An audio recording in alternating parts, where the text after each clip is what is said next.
सोचिए, सितंबर 2025 नेपाल अपने इतिहास के सबसे बड़े जन आंदोलन का गवाह बनता है। ये एक ऐसी बगावत थी जिसने सिर्फ सरकार ही नहीं गिराई, बल्कि देश की राजनीति को हमेशा के लिए बदल कर रख दिया। तो चलिए समझते हैं कि कैसे जेनजी की एक पीढ़ी ने अपनी स्क्रीन की ताकत से सत्ता को सड़कों पर घुटने टेकने पर मजबूर कर दिया। एक बात इस क्रांति को बहुत अच्छे से बयां करती है, और वो ये मतलब साफ था, ये कोई मामूली विरोध प्रदर्शन नहीं था। ये एक ऐसी पीढ़ी थी जो किसी भी कीमत पर चुप बैठने को तैयार नहीं थी।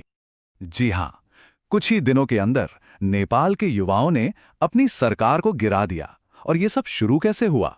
बस एक छोटी सी चिंगारी से, जिसने देखते ही देखते पूरे देश में आग लगा दी। तो इस पूरे बवंडर की जड़ में था सरकार का एक फैसला, एक ऐसा फैसला जो एक छोटी सी चिंगारी साबित हुआ, लेकिन उसने पूरे देश में आग लगा दी। तारीख थी 4 सितंबर 2025। सरकार ने एक झटके में फेसबुक, यूट्यूब, इंस्टाग्राम, व्हाट्सएप ऐसे 26 बड़े सोशल मीडिया प्लेटफॉर्म्स पर ताला लगा दिया। बस यही वो एक पल था जिसने सब कुछ बदल कर रख दिया। अब देखिए, सरकार ने वजह यह बताई कि ये कंपनियां नए आईटी कानून नहीं मान रही हैं और टैक्स भी नहीं दे रही। लेकिन युवाओं के लिए इसका मतलब कुछ और ही था। उनके लिए यह सिर्फ कुछ ऐप्स का बंद होना नहीं था, यह सीधा हमला था उनकी आवाज पर, उनकी आजादी पर और उनकी कमाई पर।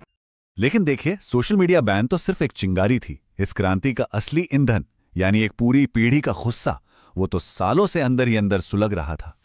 20%, ये कोई छोटा मोटा नंबर नहीं है। ये वो आंकड़ा है जो नेपाल के युवाओं की बेरोजगारी को दिखाता है।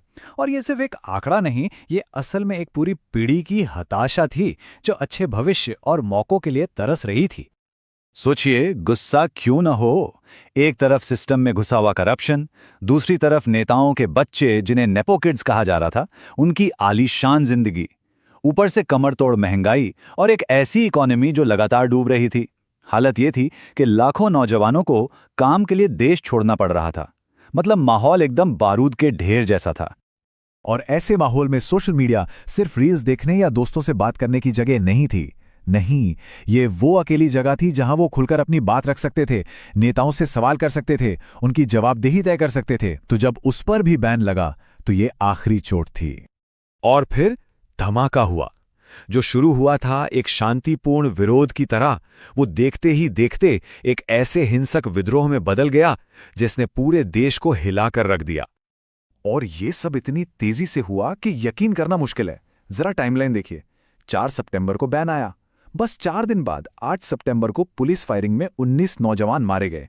और बस वहीं से सब कुछ बेकाबू हो गया। अगले ही दिन 9 सितंबर को भीड़ ने संसद पर धावा बोल दिया। प्रधानमंत्री को देश छोड़कर भागना पड़ा और 12 सितंबर तक एक नई सरकार भी बन गई थी। एक हफ्ते से भी कम। सोचिए, इस पूरे आंदोलन की हिम्मत को अगर एक पल में देखना हो तो वो ये था। एक प्रोटेस्टर सेना के सामने खड़ा हो गया और चिल्लाया, हिम्मत है तो गोली मारो, मैं चुप नहीं रहूंगा। ये सिर्फ एक नारा नहीं था, ये एक खुलेआम ऐलाने जंग था। और इसकी गूंज पूरी दुनिया तक पहुंची। और फिर ये तस्वीर सामने आई। काठमांडू की सड़क पर पड़ा एक खून से सना जूता। देखते ही देखते ये तस्वीर वायरल हो गई। ये अब सिर्फ एक जूता नहीं रहा, ये उस क्रूरता का, उस हिंसा का और इस क्रांति में चुकाई गई कीमत का एक ग्लोबल सिंबल बन गया। कुल मिलाके सिर्फ 5 दिनों के अंदर 72 से ज्यादा जानें गईं। ये नंबर हमें याद दिलाता है कि इस बदलाव की कितनी बड़ी कीमत चुकानी पड़ी। तो सवाल ये उठता है कि हमें सबसे क्या समझें, क्योंकि ये कहानी सिर्फ नेपाल की नहीं है। ये हमें आज के दौर में, डिजिटल युग में पावर के बदलते नेचर के बारे में बहुत कुछ सिखाती है। सबसे हैरान करने वाली बात पता है क्या थी? इस पूरे आंदोलन का कोई एक चेहरा, कोई एक लीडर नहीं था।